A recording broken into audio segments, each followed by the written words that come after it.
Georgia and this is The Sound of Georgia. Today I'm going to be ranking the songs in My Fair Lady from my favourite to my least favourite. I'm wearing my lovely shirt for the occasion. I realise in a bit of hindsight I could have waited until May to do this video, but I didn't, obviously. There will be another My Fair Lady related video for Eliza Doolittle Day. The biggest thing about the songs in this musical is not even which one is my favourite and which order I would put them in. It's actually about how catchy they are. I mentioned it when I did my musical earworm video a while back, but the whole of this musical is just one giant earworm. Just writing the song list down for the notes for this video put Without You in my head. And it has been in my head since I did that last night. It is the biggest earworm ever. Like sometimes when you read or write down the name of a song, get it in your head a little bit. But these ones stay in your head. Strangely though, I feel like the songs that are the least catchy in this musical are the really big ones. Wouldn't It Be Lovely and I Could Have Danced All Night are some of the biggest songs in the show, and they're definitely towards the top of this list, but I have never found them as catchy as a lot of the others. But now let's just get into the list. We have 15 songs to go through. Let's get started. And my favourite song is Show Me. This one comes up after Eliza has run away from Wimpole Street because Higgins is being a giant jerk, or at least more of a jerk than he already is. And of course Freddie's waiting outside because that's all he does. We'll get to Freddie in a minute. And that's kind of exactly what she's doing in this song. She's asking him to prove that he loves her rather than just writing her letters and then sitting outside the doorstep. I just love this one so much because she is so awesome in it. I mentioned it in the video I made where I talked about how lyrics are different depending on what country you're in, and this song had that treatment. England doesn't have fall, so that line had to be changed. And I do prefer Please Don't Implore, Beg or Beseech over Don't Talk of June, Don't Talk of Fall. But the line after that in the Broadway version is so much better because the next line is Don't Talk at All. And the way she sings it, at least Julie, because Julie is forever Eliza Doolittle, the way she sings it, she's clearly saying, oh for God's sake, shut up! They did actually record a performance of this song somewhere. I'm not sure exactly where they did it, but I'll leave a link to it in the down below because it's awesome. When she sings that line, she's pushing him away, and it's hilarious. Number 2 is Without You. Okay, the one that's been stuck in my head all day. This is the one right at the end where she tells Higgins that she'll be fine without him, just because she can't go back to what she was before she met him. And that is a big deal, because after the end of the ball, she makes that very clear that she doesn't know what to do with herself. She doesn't know what to do with this new person she's become. But by this point in the story, she's figured it out. And I guess at the very end, you decide what that is. I don't know why I like this one as much as I do. Maybe it's because of what's happening in the scene, or maybe it's just because it's so damn catchy. Possibly both. If you like a song and you can't get it out of your head, I think the fact that you can't get it out of your head would probably make you like it more. So maybe it's that. So for number 3, we have Wouldn't It Be Lovely? Eliza's big I Want song, which, as I said at the beginning, is not nearly as catchy as a lot of the others. But it's still awesome. It is really one of the classic ones. Like when you think of My Fair Lady, you probably think of either this one or I Could Have Danced All Night. And I guess that's probably part of the reason I like it. It is the I Want song, and those are always huge. It is one of the most popular songs in the show, and even if it's not quite as catchy as the others, things get popular for a reason. Moving on to number 4, this is the other very popular but not quite as catchy as the others song, and that is I Could Have Danced All Night. Julie actually talks about this song in her memoir as saying it is a love song to Higgins that never actually says the word love. I would say that's a pretty accurate description, and I really like that. It's a beautiful classic song and Julie sings it so wonderfully. But then again, I really like Higgins, and I ship him and Eliza so much more than I ship her and Freddie. And I guess that kind of brings me to number 5, which is On the Street Where You Live. The most interesting thing about Freddie is his song. Freddie is so boring. He ignores Eliza when he first meets her, and then once she's all pretty, he just falls head over heels insta love with her. And I don't know if unrequited's quite the right word for their relationship, but I don't know if it really is mutual between them. I think that is probably another part of the reason Show Me is my favourite song, because it seems like Freddie just likes her because she's a pretty face and won't really do anything about it. Right now I just feel like I'm bashing Freddie boring dull. So let's get back to the song. Even if it does very clearly show his attitude to the relationship, which really is just waiting around for her, as evidenced by the Let the Time Go By, I don't care if I'm just on the street where you live. Ugh. It is a really pretty song. I really like it as a song. Wish I could say the same about the character who sings it. Because while the endings of both My Fair Lady and Pygmalion are left ambiguous, Shaw said she ended up with Freddie. Number 6 is the opening song, Why Can't Be English. Higgins is just awesome. Not nearly as awesome as his mother, but I actually really like him as a character. Back when I saw the show in 2016 and 2017, in my opinion, Robin Nevin, who played Mrs. Higgins, stole the show. But enough about his mother, let's get back to Henry. This is the one at the beginning where Higgins talk-sings his way through his argument that speech is the big divider in social class back in 1912, because that's how Higgins works. Higgins doesn't sing. Higgins doesn't sing, and he shouldn't sing. He's so snarky, and I absolutely love it as he lists all the other countries and their attitudes to language. Especially when he goes, the French never care what they do actually, so long as they pronounce it properly. And of course in America, they haven't used it for years. Next up at number 7 is Just You Wait. No, wait, it's Just You Wait. Yeah, no, that still sounds wrong. I will never be able to say, sing, or read those words and not have it play in my head like it does in Hamilton. This is the one where Eliza finally unleashes all the anger she has over Higgins and how he's been treating her, and talking about how she would delight if anything tragic were to happen to him. This is also where Eliza Doolittle Day comes from, on the 20th of May. And the fact that it ends with her talking about decapitation and having Henry Higgins' head really echoes back to one of my favourite lines in the whole show. And that's when she first arrives at Higgins' house to begin her lessons, and he says, if you are discovered, you will be taken by the police to the Tower of London where your head will be cut off. I think it's so funny.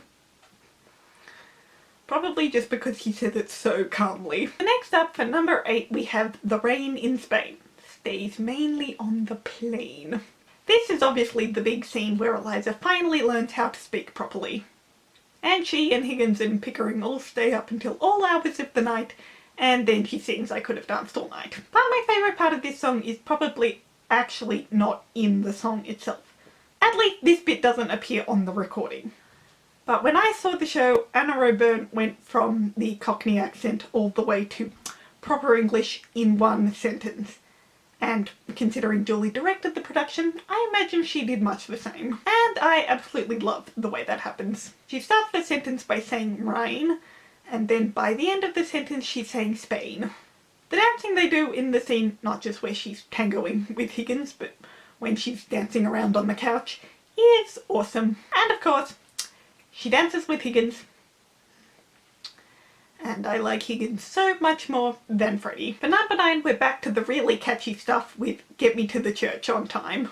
Honestly, the whole thing with Alfred kind of confuses me. Higgins gives him a semi-recommendation thing, I guess, to this other phonetics professor or somebody, and then that guy dies and leaves all the money to Alfred, and then the woman he's been sleeping with wants to marry him, but he doesn't want to marry her, and yeah, I don't know, it's confusing. I found it kind of confusing. but the song is awesome. Excluding Robin Levin as Mrs. Higgins because she absolutely stole the show for me. The next best part of the show was Reg Livermore as Alfred. This is right after Show Me, when Eliza's run away and Freddie has followed her because that's what he does. And she bumps into her dad and finds out about this whole situation. So he bemoans his fate and talks about all the things he's going to lose now that he's got to get married and, well, he's got to get to the church on time. It's kind of like Just You Wait, in that he lists off a whole bunch of things he will no longer be able to get to do, even though he really wants to. And as a performance, it's really cool as well. By the end, the other dustmen have lifted Alfred onto their shoulders and carrying him off like he's in a coffin. So number 10 is Alfred's other song, With a Little Bit of Luck. And this is kind of the opposite of Get Me to the Church on Time.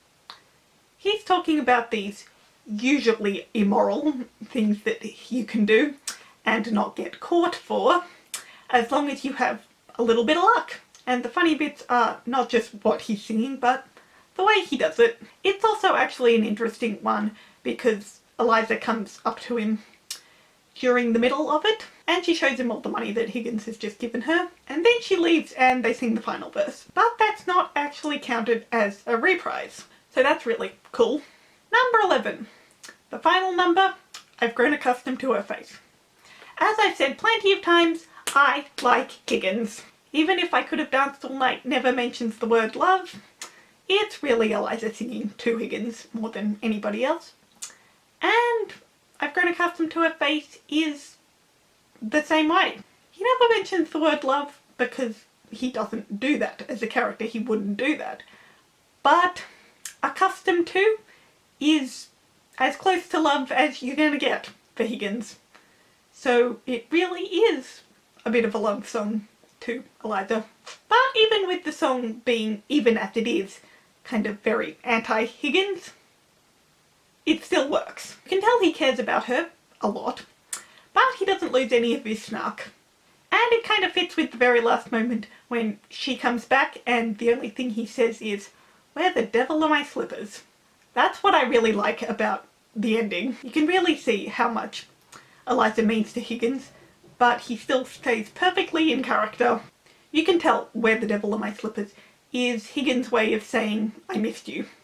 Just like you can tell "I've Grown Accustomed to Her Face" is his version of a love song. And when you look at the next song on this list and then compare it to "I've Grown Accustomed to Her Face," it shows just how much he changes throughout the course of the show. Because number 12 is An Ordinary Man. And this is very much him not getting the men of the world today. Again, because he's snarky and you should never let a woman in your life. And like Why Cant I Be English, it has some of the funniest lines ever. I'd be equally as willing for a dentist to be drilling than to ever let a woman in my life. Or I prefer a new edition of the Spanish Inquisition than to ever let a woman in my life. So in 3 songs we've gone from Higgins being in as close as he'll get to love, to the beginning of his character, to the height of him being a jerk.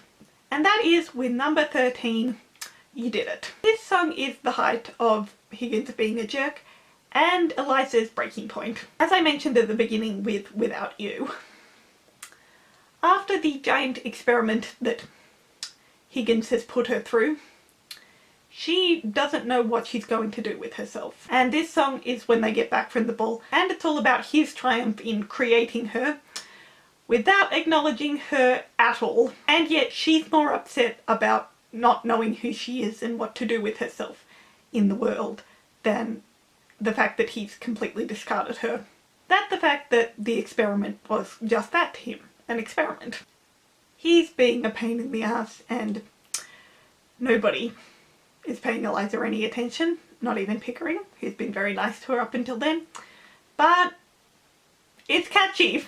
But the tune makes me like it more than I probably would given the scene. Number 14.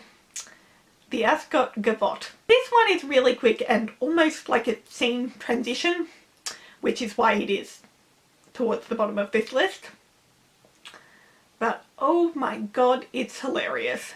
There is a reason Eliza's reaction to the horse race shocks everybody at Ascot, because you're not supposed to have any emotions at Ascot, as indicated by the line, "I have never been so keyed up," said with that amount of emotion. And finally, number 15, Ahem Team. Yeah, you remember this one? It's one of those songs that doesn't have the title mentioned in the song. It's the "Why Can't a Woman" one. And this is pretty much the most forgettable one for me, which is why it's at the very bottom of this list. Because it took me a significant amount of time to remember any of the lyrics to this song. For the soundtrack of My Fair Lady being the collective biggest earworm ever, this one is very forgettable for me. Even now I can only remember a few handful of lines from here and here and here and there. Pretty much the "Why can't a woman be more like a man?" and then "Why can't a woman be like you?" and "Why can't a woman be like me?" And that's about it. And there's the entire album done. It was kind of tough in places because there were a few songs that I liked just about as much as each other. But not quite in the way I do with Sound of Music songs. Because when I did that video I had to put them all in tiers. It wasn't quite the same this time, but there were a few that I could have put equal to each other. But that's everything for today. Let me know in the comments, what is your favourite song from My Fair Lady? Do you find the songs as catchy as I do? And if you do, what's the one that gets stuck in your head most of the time? And if you've seen My Fair Lady or know the ending, what do you think happens at the end? What do you want to happen at the end? I want her to end up with Higgins. I hope you enjoyed. Feel free to like and subscribe, and I'll see you in my video next week. So long, farewell!